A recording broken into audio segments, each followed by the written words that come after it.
Today, I want to talk you through the overnight success on how I was able to make more than $300,000 a year in profit from anywhere in the world, like beautiful destinations, like I am in now in Thailand. So, if you think this number's false, I did a piece with CNBC. They checked my tax returns, they checked my bank accounts, my expenses, and if you want to read that before you watch the rest of this video, just to know that you're actually talking to somebody who's trustworthy, I'll leave that linked below. And so I want to start everything through this process. And I kind of jokingly said an overnight success because it's taken me more than 15 years to kind of get to this point where I'm at. And I think everyone's guilty of this. I'm guilty of this, of just showing the wins, really not talking about the losses. So what I'll kind of do is go back from where things started off, give you a consolidated view.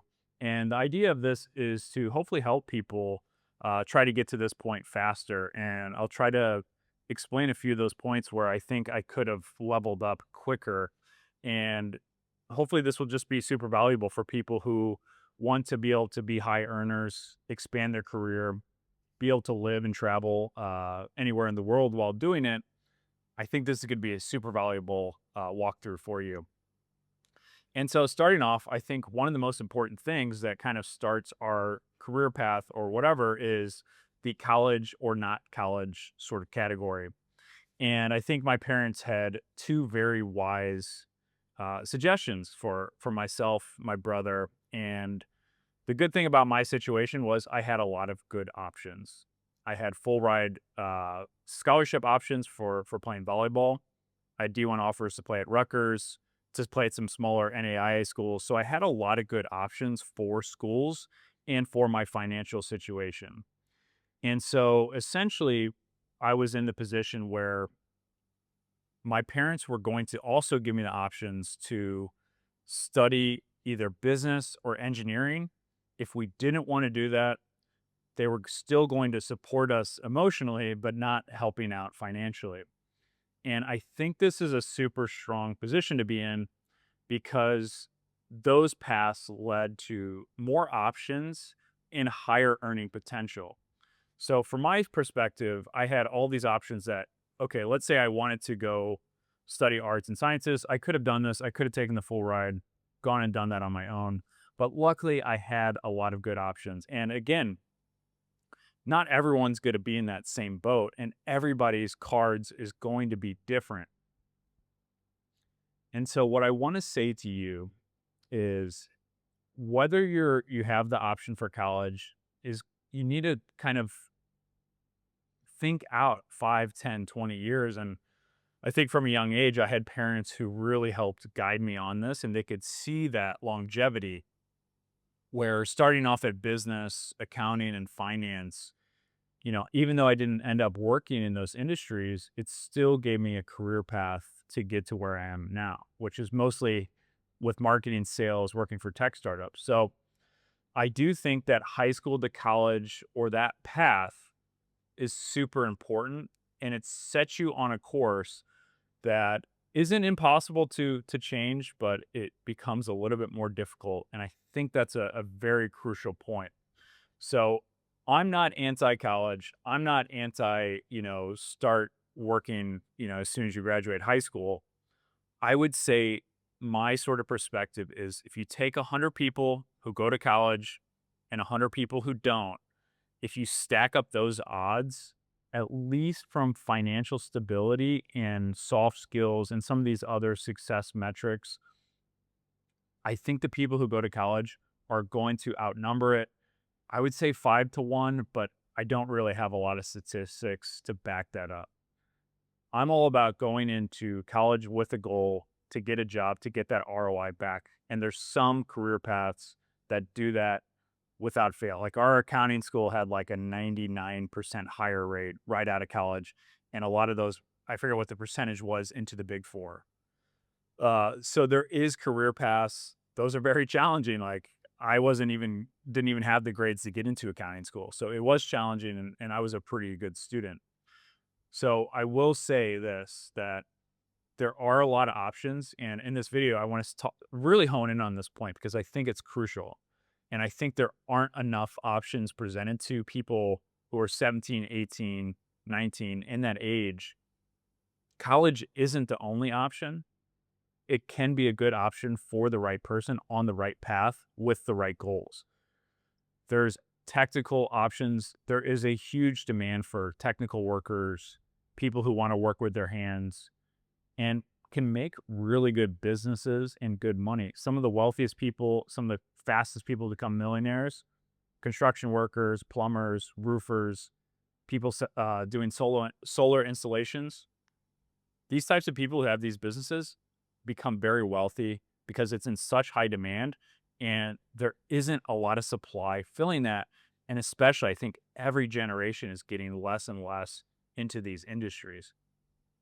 So, what I will say is you have the option of college, you have technical skills, and then you have the option to just go off and start working. I've had friends who just hit the workforce from their 18, didn't go to college. They did hit a ceiling, but luckily the company they were working at was able to provide and pay for that education. So every industry is going to be different. Every sort of, you know, path that you go down is going to be a little bit unique. So you really need to think hard about this. And what I would suggest is for people to try out a few paths, try out a few things before they actually commit to that. And so the other options are kind of what I talk about in my book is, hey, you can move abroad, you can work remotely. You don't necessarily need a lot of college degrees for every sort of company that's hiring. So if college is just one of those things that you're not 100% sure on, I would look into some of those options, and you can always try that out for a few years and then go back. So what I would say from this point on is if you're looking at colleges and you're not 100% certain, just look at the other alternatives, try it out, and see what happens. So that was a big defining point was I went to college, I studied financial economics, real estate, and the big turning point for me was I got involved in study abroad. I became a student manager, which was a really great program. And if you do go to university, it's not enough anymore to just be a student. You got to be involved with stuff. I was heavily involved in my fraternity, heavily involved with study abroad, where I essentially had a 2-year job with the university doing all the recruitment, marketing, sales, and teaching through the university. And then in the summer, taking students abroad. So we were able to raise the students from 7 students where the program was about to be shut down to 35, the maximum, and then the following year to 45, the maximum. And so this was something that gave me a lot of insights to, hey, I actually really love sales and marketing more than any of the finance stuff that I had been learning. And I even had taken some marketing classes and didn't really enjoy it because it wasn't the actual real life marketing that was getting students enrolled in the program and getting information about this study abroad program out there. It was like really outdated marketing tactics that worked for, Coca-Cola 20 years ago. And that's great to know. It's good to understand those things, but it wasn't a one-to-one translation of what it's going to be like working in that industry. And so my sort of passion fell into sales and marketing. And what was cool about that was this would come back to be very relevant in the next few years. And I think sales and marketing probably have some of the highest earning potential and don't always require a university degree to do this, right? So it can be helpful, but if you spent the 4 years of university just learning one skill in sales and marketing, you'll probably be a lot further along and in less debt than the average person. Again, there's a lot of nuances, there's a lot of other things. I wouldn't personally go back and change anything. I loved going to school. I learned a lot about, soft skills, relationships, how to meet and, have good connections with people. And then it also gave me this timeline to really experiment and get involved with the study abroad program. So that was a big turning point was when I was graduating, what path to go in. And so essentially I chose to go the path of just didn't have a job lined up, moved over to Europe.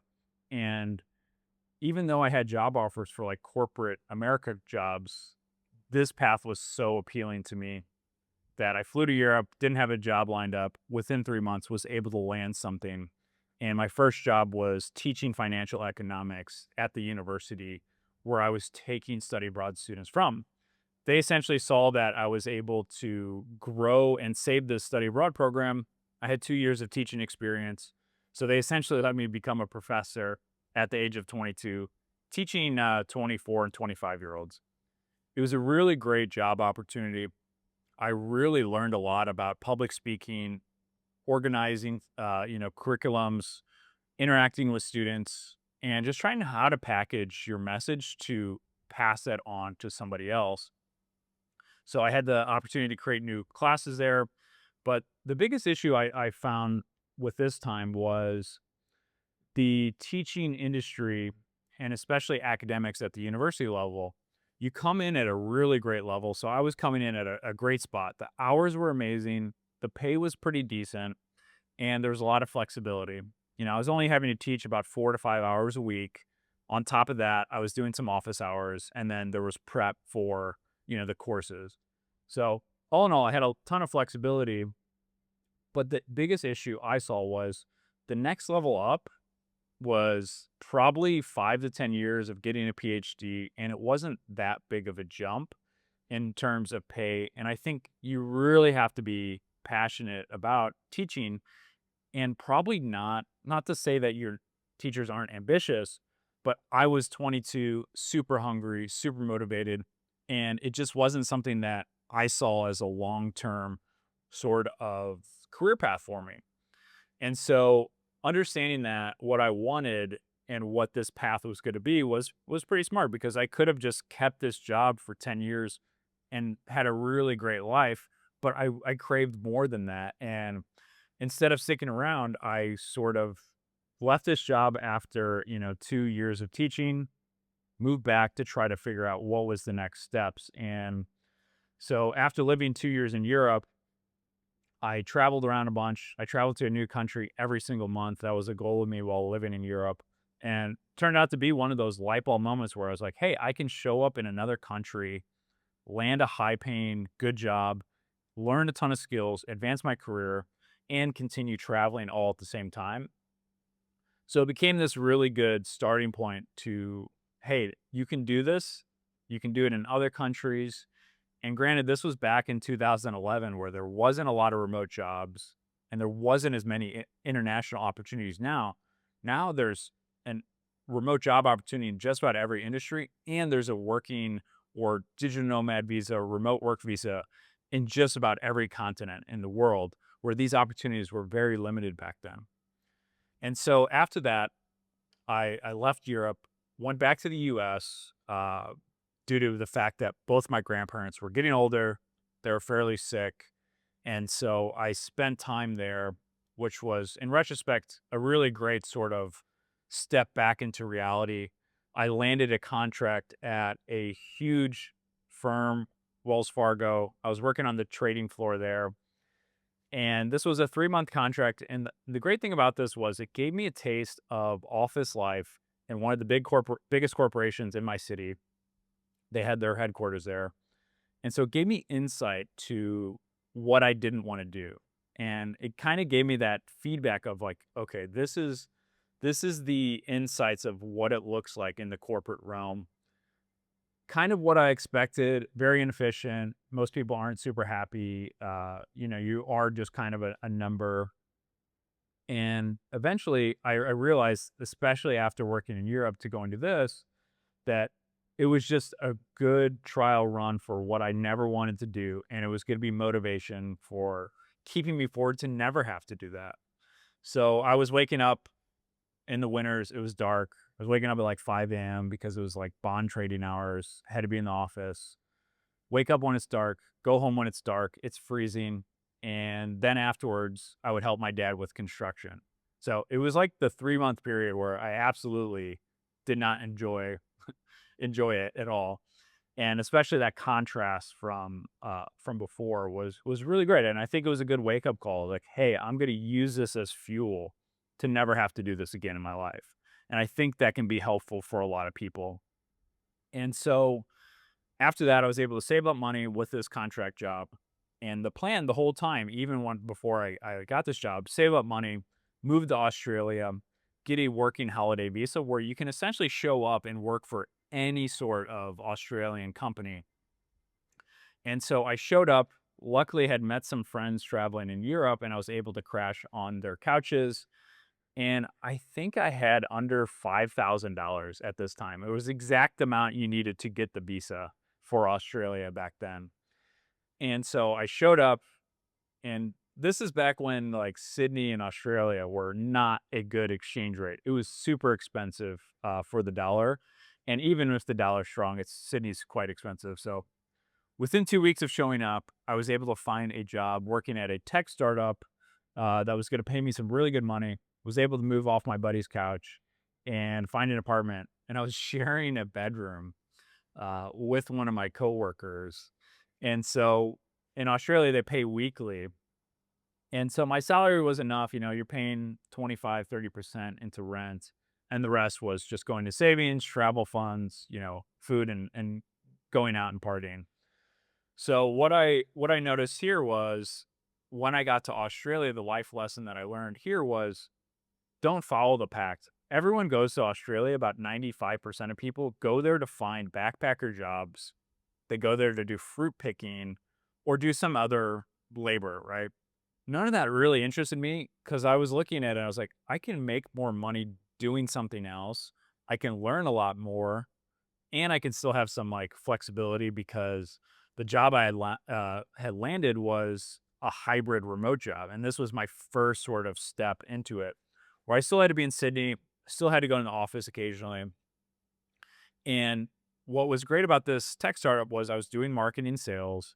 I was able to within a few months work my way up into a supervisor management position, and during this time, I really loved it. I loved living in Australia. I loved the company, my boss, my coworkers.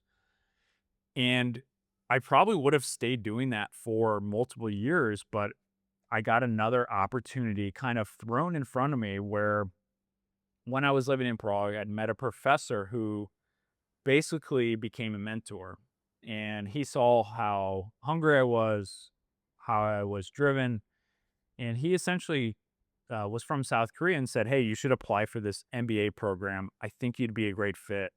I think you'd also be eligible for some of their scholarships." So, about 4 or 5 months into living in Australia, I started this application process for the scholarship for the university, and I was accepted. And they accepted me for a full ride opportunity. And not only that, they're going to pay for my flights, my books, and they're also going to set me up with work when I was there.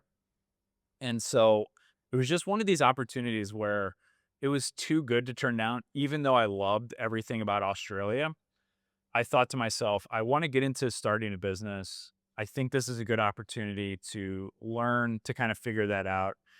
And what's funny is I ended up taking the job, spent the last month traveling around Australia and kind of used that period to transition before studying abroad. And so I basically got on a flight after living in Australia for 6 months, moved to South Korea, and I was studying in Gwangju. And so this was another big turning point where in Australia I learned one, you could work remotely and make a pretty good job and good income doing it. But it really just didn't have that geo arbitrage where you're making money from another country, living somewhere that's a little bit more affordable.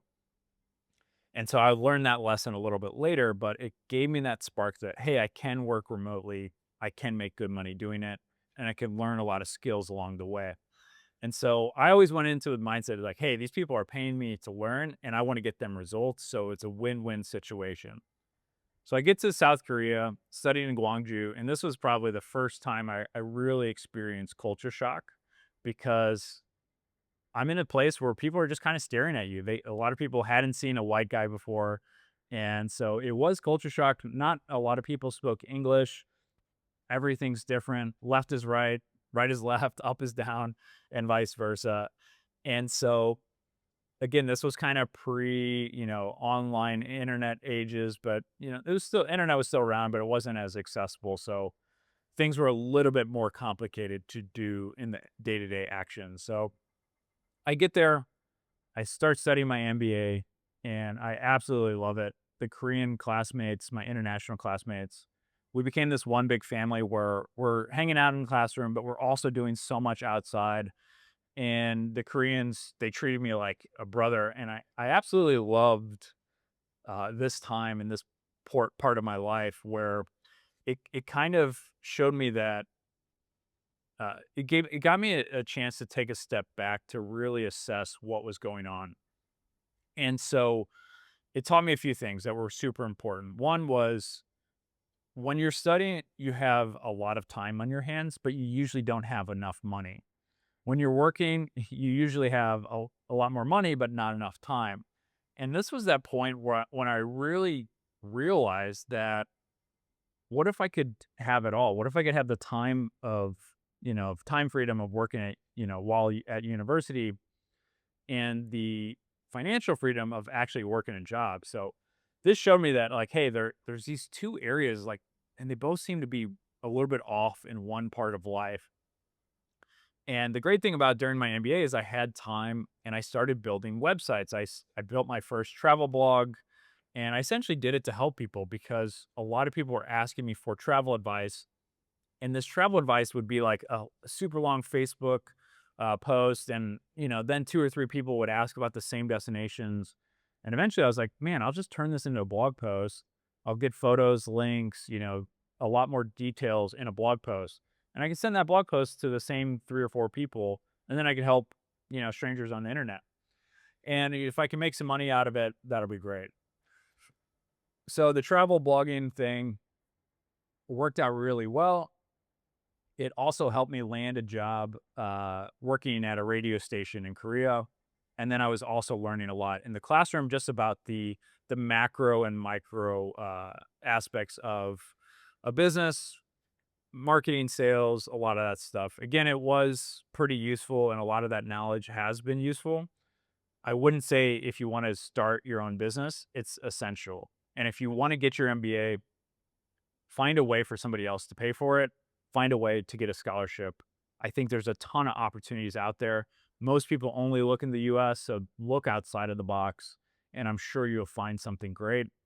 The second thing is while you're studying, you use that time to do something. So I built this website. I found jobs kind of like writing, working for a radio station, blogging, and it gave me some really great hands-on experience with the online world, building websites, how people make money online.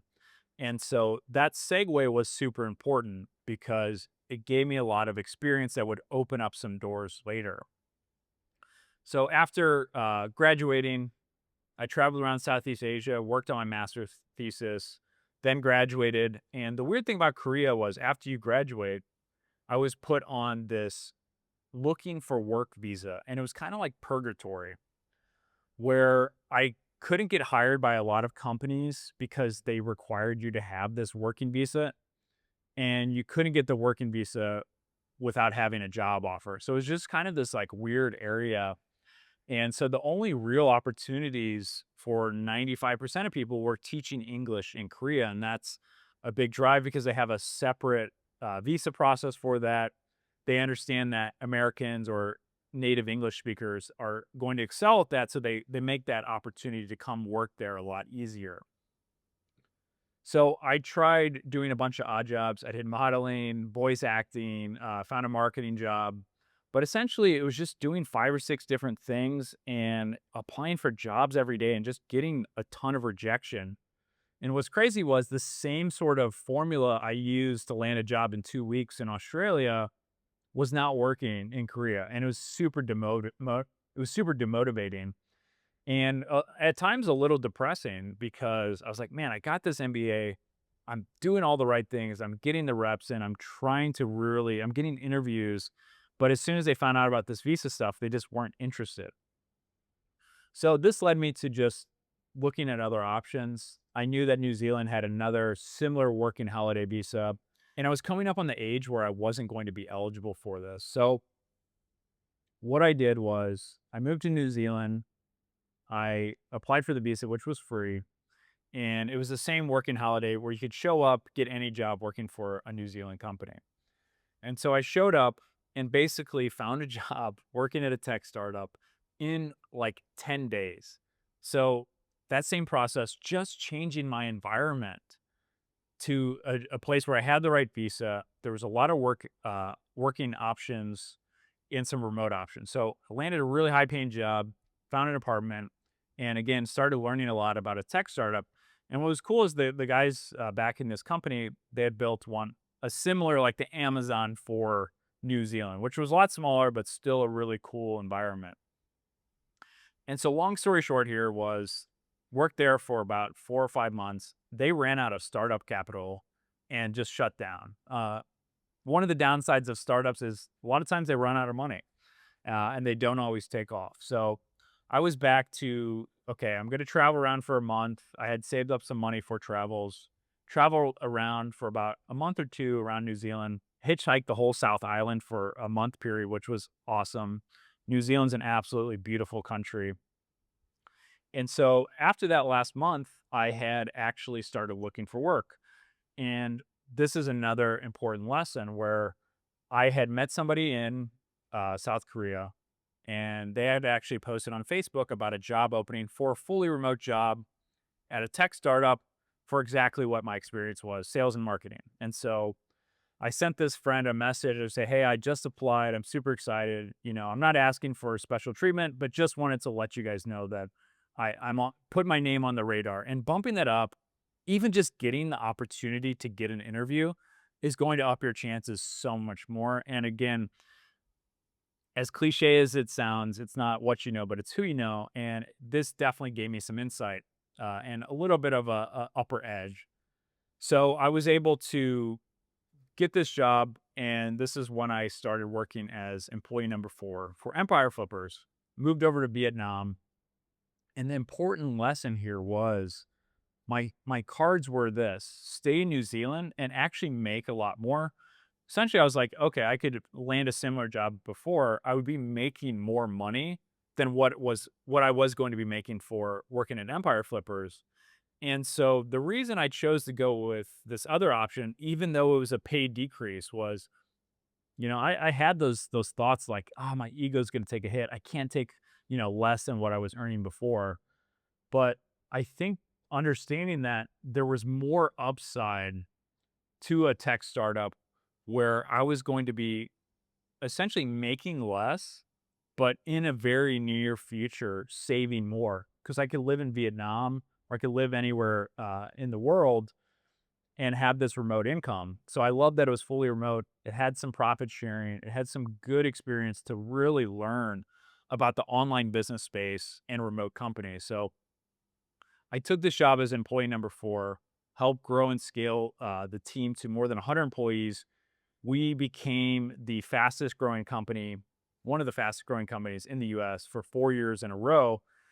And so the important lesson during that I learned here was, hey, making money on the internet, a lot of people are doing this. There's a lot of ways to do this. And it really gave me that validation that I can also do it. During this time, I was working a ton. I worked 50 to 60 hours a week, worked every single weekend for 4 years straight. And on top of this, I wrote and published my book. So I would work on that about 10, 15, 20 hours per week on top of this.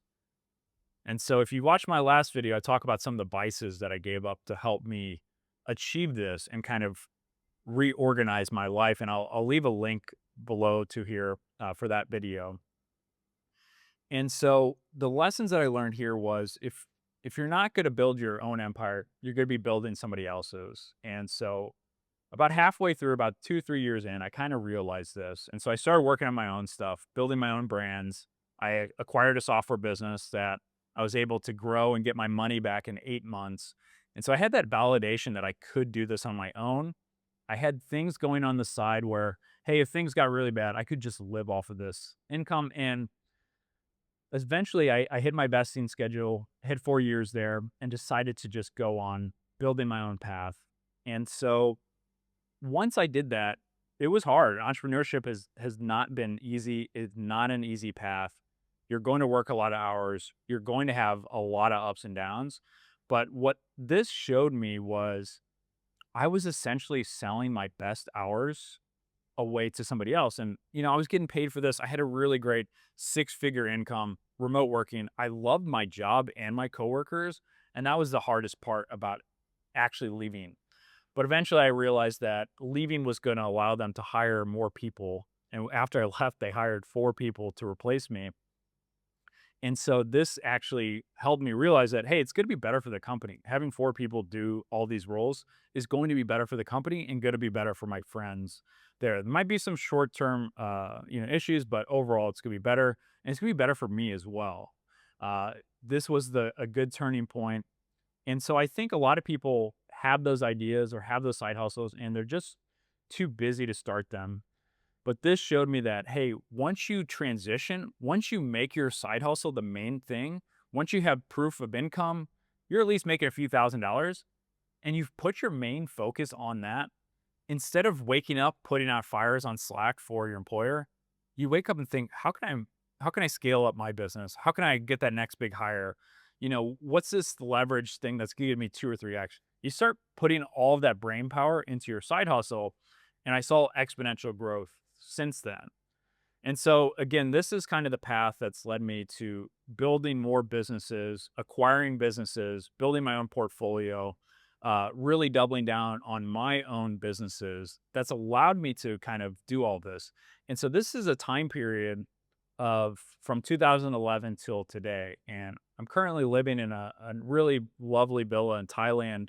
And I just want to show you this is the path that's achievable if you want to follow something similar. I'm going to leave a bunch of resources below. If you enjoyed this video, make sure to subscribe, give it a thumbs up. And again, thank you so much. I hope this was valuable, and I'll see you in the next one.